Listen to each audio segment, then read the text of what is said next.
Before I get into the review, I just want to show you the artwork on this can. Just doing it different to how I normally do it so you can see it properly. But there's so much going on this artwork, it's absolutely incredible. So many different things going on in here. Some of the best artwork I've seen on a can, that is.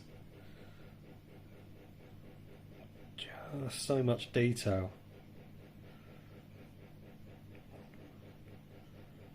Absolutely fantastic. Great looking artwork. Anyway, let's get on and review it. Hello, welcome to Chris's Beer Reviews. How are you? Hope you're doing really well. So yes, of course, it's a beer review time and we're doing a barley wine today. And this barley wine is from Turning Point Brewery and this is called Heavy Dreams Barley Wine with the most amazing can, which hopefully I've already done a little video of the can artwork that should be attached to this video. But it is fantastic. I'll do it very slowly, but hopefully the video I've already attached should be at the beginning to show you exactly how good the artwork is on that. This is barley wine coming in at 11% ABV. It says it's an English style barley wine hopped with Godiva, First Gold and Bullion hops. Not much else to say about it other than that, but the artwork on it is fantastic. I do like a barley wine. One of my most favourite styles is barley wine, and I've never had a barley wine out of a can. I've always had them out of bottles, out of 330ml bottles. Yeah, I really do enjoy them. And barley wines have been around for donkey's years, absolute years, barley wines. And if you've never had a barley wine, you've got to crack on. You've got to give them a go. They're just fantastic. But out of a can, never had one out of a can. So let's get this one out. Let's see how she looks, how she sniffs and how she tastes.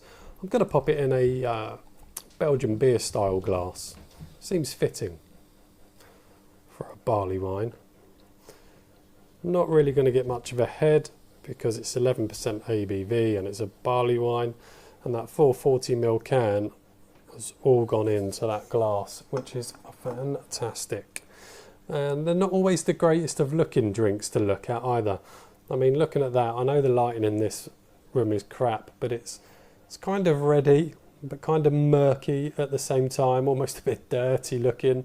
They're not always the most fantastic. Some barley wines are quite light in colour as well, but this one has got some reddiness to it. Probably looks murky brown to you in the camera, but let's see how this one sniffs. Definitely got an acidic vibe to it,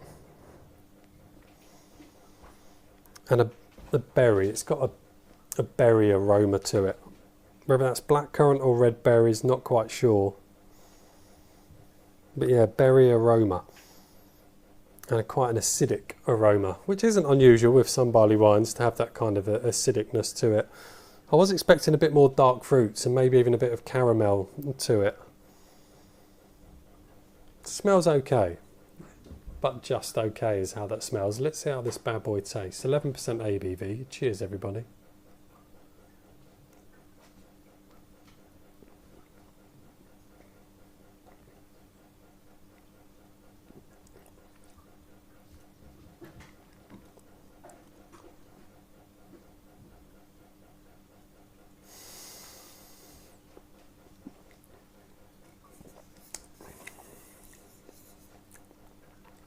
Now, barley wines you can age. You definitely can age them in a bottle. I don't know about aging them in a can. It's not a bad barley wine, but it's nowhere near the best barley wine I've ever tasted. When was this canned? Turning Point normally put the canned on date. Canned on the 10th of June of 21. Best before the 10th of June 22. I love a barley wine. I've drunk a lot of barley wines in my time, but that is not the best example of a barley wine. If you haven't had a barley wine, this is not the one to go and buy. And one of my most favourite barley wines is from a local brewery near to me called Tring Brewery, and it's called Death or Glory. Absolutely stunning barley wine, that is. Did a video on that, right back near the beginning of my channel. This isn't the best barley wine you can buy for sure.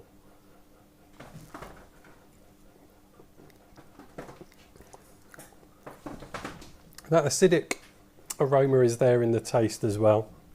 Has got quite an acidic taste. There are elements of caramel and toffee in there. The 11% boozy kick is there. That's quite prominent as well. And in some barley wines, it's not prominent. It's a real good barley wine can taste like a boozy Christmas cake. This doesn't give me that vibe. It's giving me that boozy hit. There's an acidic hit. There is fruit.